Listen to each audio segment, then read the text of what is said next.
Welcome everyone to another episode of Reimagining Cyber. Rob here, and this week I'm excited to have Matt Gorham join us. Matt leads PwC's Cyber and Risk Innovation Institute. Prior to this role, Matt spent 25 years with the FBI, which included serving as the Director of National Cyber Investigative Joint Task Force, Deputy Assistant Director of the Critical Incident Response Group, and he closed out his time with the FBI as the Assistant Director of the FBI's Cyber Division. His current role at PwC involves helping organizations tackle today's biggest cybersecurity challenges, advising them on cyber risk, incident response, and how to stay ahead of evolving threats. Matt, truly a pleasure to have you join us here today. Anything else you'd like to add in your background before we jump in? No, that surely covers it. But Rob, thanks for having me today. I really appreciate the opportunity. Great, Matt. I'm sure it doesn't cover it, especially with the 25 years, but I think in the nutshell, at least the roles are well identified. I'm looking forward to, again, diving into some of these topics with you and all the great knowledge and experience you can share to help our audience kind of get a better understanding of what's happening out there in the cyberspace, if you will.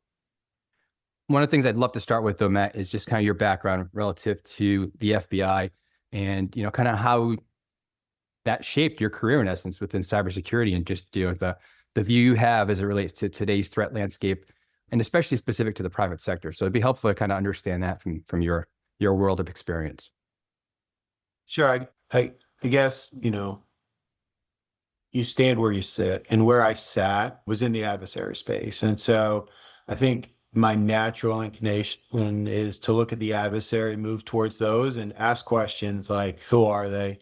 What are they doing? How are they doing it? Why are they doing it? And so I think that's probably the first thing that shaped my view. But I think the second is the FBI is a victim-focused organization. From its very beginning, it was about preventing bad things from happening to good people and then stopping those where possible and addressing them when they did happen. And so, there's a reason the FBI Cyber Division has a victim pledge talking about, victims' privacy, respect and dignity, working with them in the partnerships. And so I think both those things go hand in hand. It's sitting in the adversary space, trying to understand them, at the same time, understanding and treating with dignity and respect the victims of those crimes that take place. And I think when I've come to the private sector, I've kind of carried that second piece in particular with me, because now that I sit in the private sector, I'm sitting next to the victims oftentimes. And so it's a different view of the same problem, but I think I bring those first two things from the Bureau into what I do today. Yeah, interesting. So it's really that think like the adversary kind of theme and approach that's kind of shaped the way you're engaging a lot of the organizations you work with today, it sounds like. Is that fair to say? But yeah, it's fair to say. But I think at the same time, and I see it very much play out today, is that empathy for the victim, working with the victim and understanding what it's like to be the victim of a crime is a really important piece of that. Mm-hmm. Makes sense. Let's kind of jump into one of the key areas that for the past several years, obviously, you continue to gain steam, and that's around ransomware. And I guess when you look at ransomware, especially ransomware as a service and the affiliate models, we've had that as a topic of focused conversation and episodes in the past. But when you look at that kind of, what are you seeing now at this point in time? The barriers continue to become very easy as an entry point for the quote unquote adversary to jump into. But just that whole kind of world as it relates to ransomware in general, the simplicity of people being able to leverage all the different technology and ransomware as a service models out there. How's that shaping things overall? Yeah, look, I think the most prolific, not the only, but the most prolific cyber criminals we face, particularly in the ransomware space, are Russian-speaking Eastern European criminal syndicates. And many of these operate with a bit of a veil of anonymity and with some operating from safe haven. And that ecosystem, that cybercrime as a service ecosystem, evolved over the years. And as it evolved, it began to specialize. And so that specialization is what it's allowed for the cybercrime as a service ecosystem today. And that's what really dropped or lowered the bar of entry into that. So 25 years ago, if you wanted to be a good hacking crew, you had to be able to develop your own malware and have finance and cash out and have communications, have infrastructure. Today, an otherwise Russian-speaking credentialed criminal group that has virtually no affiliation with cyber can migrate to cyber criminal activity very quickly, as long as they're able to purchase that in that ecosystem. And so that's what I mean by kind of lowered the bar. And that's the environment we find ourselves in today. It's really hard to undervalue both the technical acumen that exists in that ecosystem, but also the business acumen that operates in that system. And those two things together create a very significant adversary. Mm-hmm.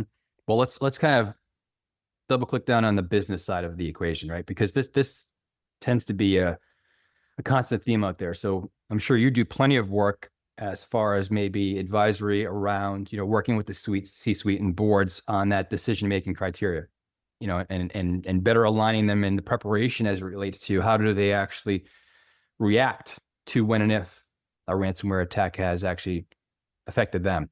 So what do you do in those conversations as it relates to kind of making sure that they understand, the impacts, the considerations prior, all that preparation? Like what is the guidance you would provide there at a high level, at least? Yeah, I guess, for me, when I think about that, I think back of all the ransomware incidents I've seen play out, and that's the conversation I have. And I think that's the conversation boards and C-suites that I talk to want to have with me. That is, what have you seen companies do prior to a ransomware incident or during a ransomware incident that allowed them to fare better than others as a result? Because no one fares well. It's a matter of degree. And so I think for me, that comes down to a couple of things. The first being doing basic cyber hygiene well in a repeatable fashion, because it either takes you out of that first tranche of the targeting process, or it allows you to more quickly detect, contain, and not have the incident evolve. But of those that actually had the detonation and had a ransomware attack, I think the thing that I've seen companies do ahead of time to fare better is first they plan well. So they have a good incident response plan, crisis management plan, a good disaster recovery, business continuity plan. And if you think about that, in most organizations, those plans are developed in some isolation. So the next thing that the successful companies did is they exercised those plans at the operational level to make sure they didn't work at cross purpose. And in fact, provided some synergy. And you can think about that in a ransomware context with disaster recovery. Traditionally, the service level agreement for the folks doing the DR is very quick window. They're good because it's all known good in a disaster. They can just drop the shields, throw everything back up, and they're back up and running quickly. But in a ransomware incident, it's very different, right? We have known good, known bad, and a lot in the middle that needs to be adjudicated. And so just having those conversations alone are important. But the next thing companies did is they exercised at the executive level for a little different reason, both to make sure at the executive level things didn't work at cross purpose, but more importantly, to refine and shrink that decision space. Because the ransomware actors traditionally are going to put that 72-hour window over top of you because they know you can't get fulsome answers to those questions in 72 hours, particularly if you've never asked the question before. And so it's really about working through that decision-making process to shrink the decision-making process to give yourself some more agility during the time of the incident.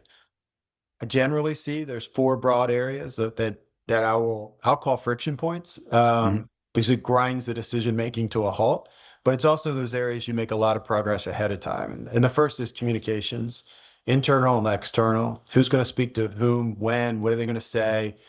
If your enterprise systems are down, how are you going to communicate? What's the channel you're communicating out of band? And if your enterprise systems are up in the middle of the ransomware incident, why are they up and can you count on those? And so all of those questions around that. The second area is the pay no pay decision, wrestling with things like, does paying the ransom align with our corporate values? If no, are there occasions we would pay it anyway? What are the factors we would consider? And ultimately, who's going to make that decision? I get asked a lot, do we need a policy whether we pay or not pay ransomware? And I would argue you don't, but you do need to know how you're going to make that decision. The third area is around government contact, particularly law enforcement contact and the value proposition of that, working through all those types of things. And the fourth area is around what, when, and how to tell the board, particularly around the primary areas of board interest, which are the pay no pay decision, which are going to disclose to the markets, and any kind of trading halt or blackout as you need as a result of the incident. And then the last thing is, in some form or fashion, exercise with the board. I think the way I've seen it done best is a second truncated executive tabletop exercise that takes much more of the form of a brief back. But when management would turn to the board, they would say, this is when we would tell you, this is what we would tell you, what would your questions be? And the board and management engage in that dialogue to set expectations to how it would actually be handled during the actual incident. Again, those are the kinds of conversations and much more in-depth conversations, obviously, about how to handle it. And the takeaway for me, and the one I want those I talk to, particularly in management and the board, to take away is a ransomware incident's not a cyber or IT issue, it's a business issue. And Right. business issues require business solutions. And so thinking about it in that way is really important. Couldn't agree more. That's exactly spot on. I think that's the at times where there's also some friction from the technology side versus the business side. So I completely agree. I think the other thing that you just called out is the tabletop exercises, and I think that is critical. But I also have seen some examples of where it's helped in the preparation go forward as it relates to taking steps out, like an understanding that, geez, if we had something like this happen, you do not even need to get my approval or escalation. That's a given. Let's add that to our playbook that when and if that happens, we can actually take these actions without having to go get these approvals. So that's an important factor that I've seen as another positive outcome from those type of exercises. Absolutely.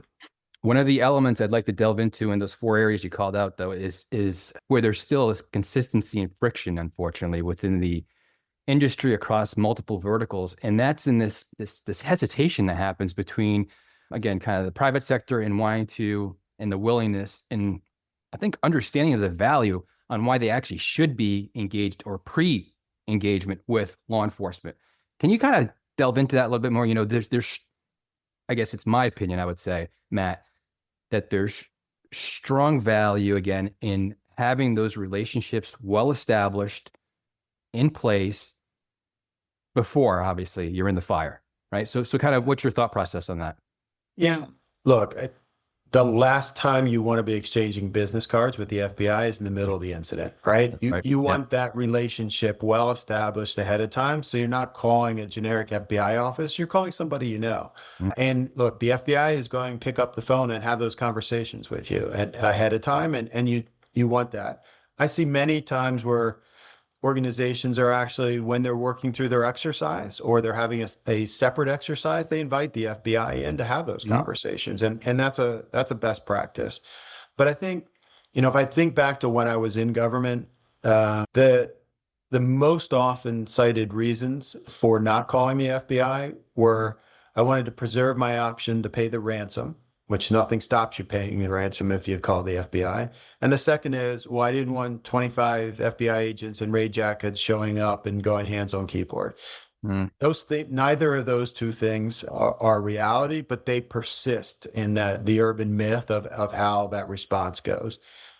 And then, the short answer on, what percentage of companies actually call the FBI, we don't know because there's no national data breach legislation. So we don't really have the denominator, but we've always suspected it was in that, 20, 25% range. But if you go back to Hive ransomware variant a few years ago, that's actually a known denominator. And so they knew the totality of the victims because the FBI was able to see every victim and then go to the victim and give them the means to unlock themselves.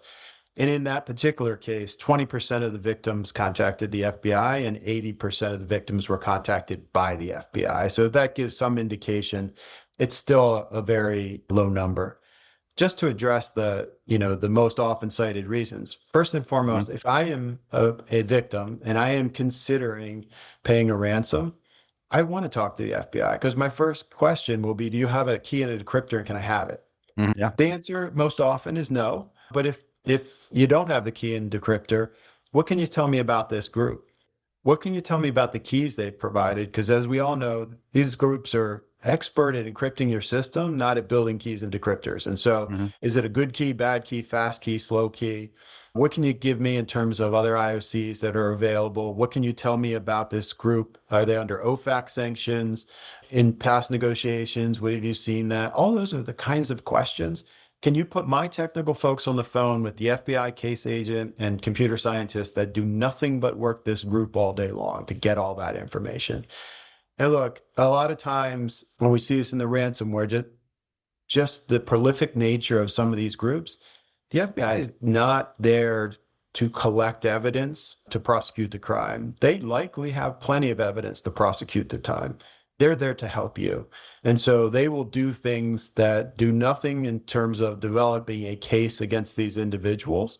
They're going to do the things that help you recover. Again, going back to how we started the conversation in the victim space, this is about helping victims of a crime. And so I would encourage people to have that relationship, exercise with that relationship, and then call. Again, nothing stops you from paying that ransom. The answer you'll get from the FBI will be, we never condone paying a ransom, but we understand it's a business decision that you must make. And if you decide you're going to, please let us know. But the fact of the matter is, nothing stops you from making that payment. Yeah. Yeah. And I think, again, you just expressed some of the different areas of why it is very valuable to engage with the FBI, and especially, again, well before, unfortunately, anything may happen, have those relationships in place. But also some of the value points you called out around, again, the intelligence they're going to have on the threat actor, right? The IOCs, the kind of, again, do they have some of the specifics around the keys and whatnot? It saves so much time, so much frustration. So I think it's a critical point of calling that out. One of the things that we've seen, and we had John Bricky from MasterCard on not that long ago, is some better working environments of, again, public and private sector coming together, and some work that MasterCard has led, and now CIS has gotten involved and engaged and opened up to other critical infrastructures and going through some of these exercises together. I think, those are examples that we want to continue to promote and show the value of why it's important to actually work against, or I should say with one another going forward. Yeah, I would say on that point, like you want to have a relationship with the FBI office. You want to have a relationship with the Secret Service. You want to have relationships with CISA, both on the cyber and the physical security side. Mm-hmm.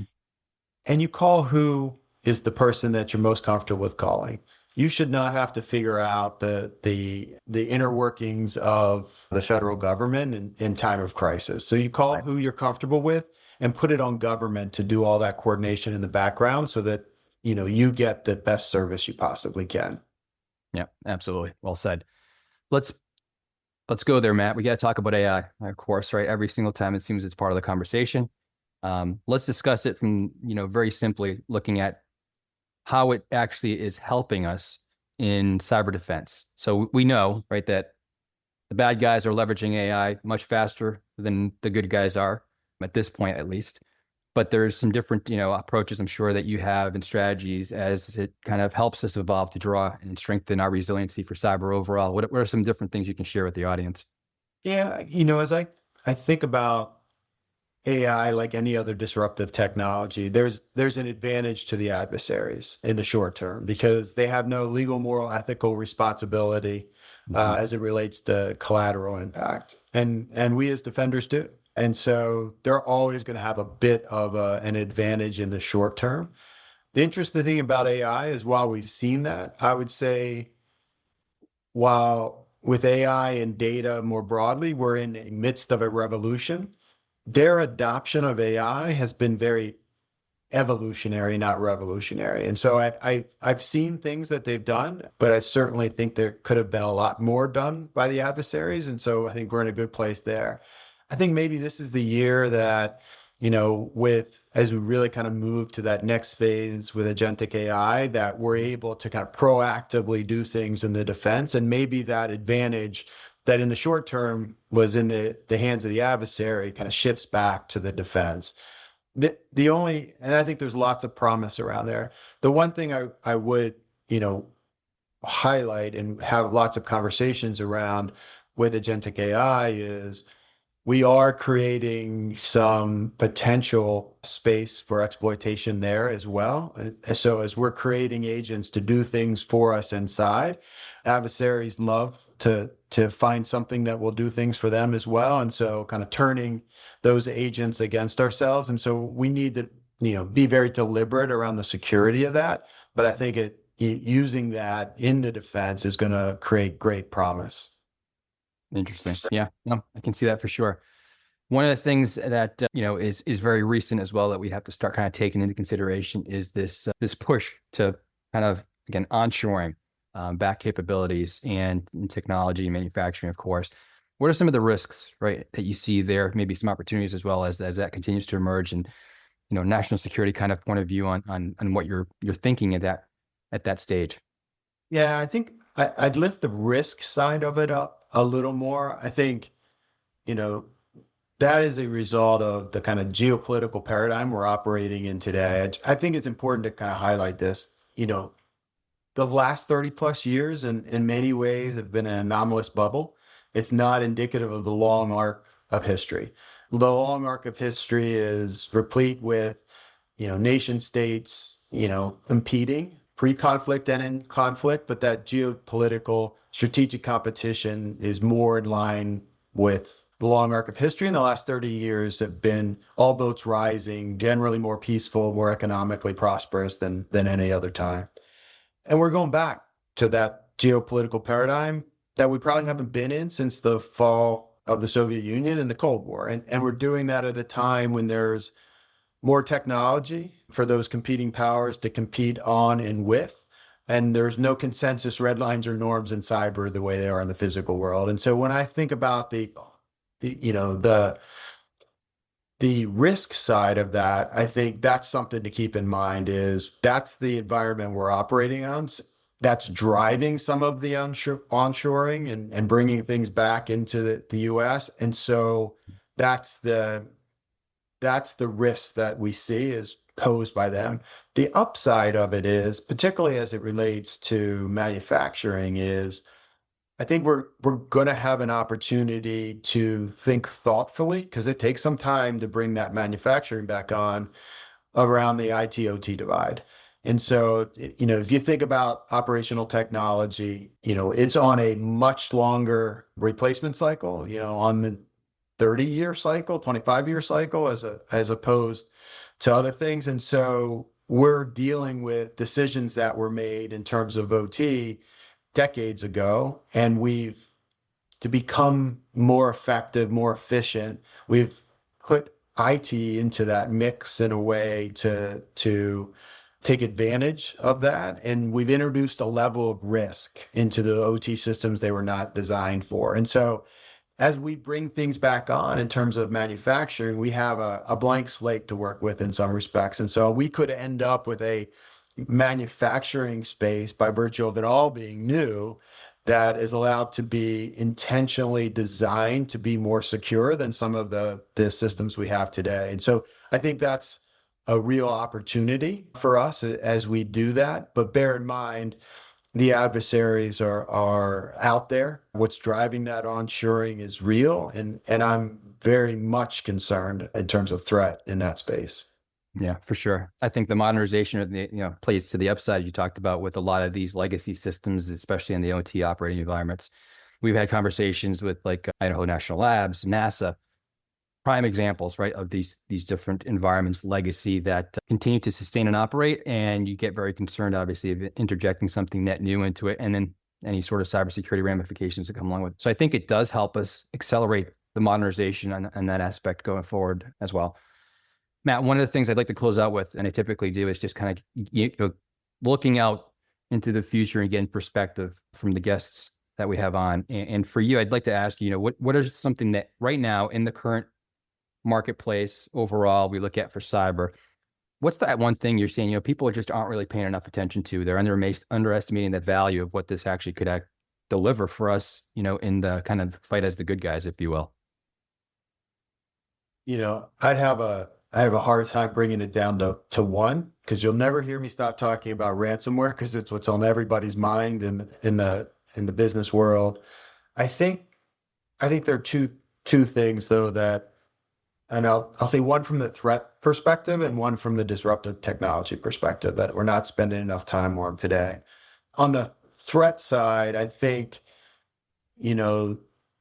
bookending 2024 with significant nation state critical infrastructure attacks and that being highlighted by the government in ways that are not necessarily the norm are indicative of how significant that threat is.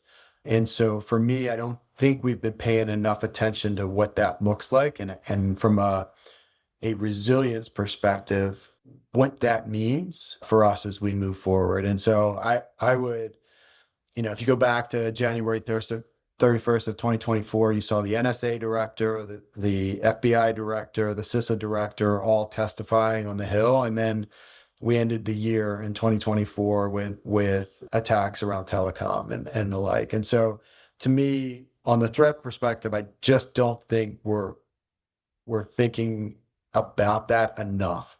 On the disruptive technology side, I think there's a lot of conversation around quantum, but I don't think we've done the work necessary to be ready for that. What I mean by that is we don't know when we're going to be living in an era that, cryptologically relevant quantum computing exists. And it should not be a surprise that one day we will, but I think we're going to wake up one day and realize that we've been living in that world for some time, because if a nation state adversary were to acquire that capability, it's not incentivized to tell that to the world, it's incentivized to use that. And so if you think about it in just put a date in the future, in the 2030 timeframe, there are real things you should be doing today in terms of understanding where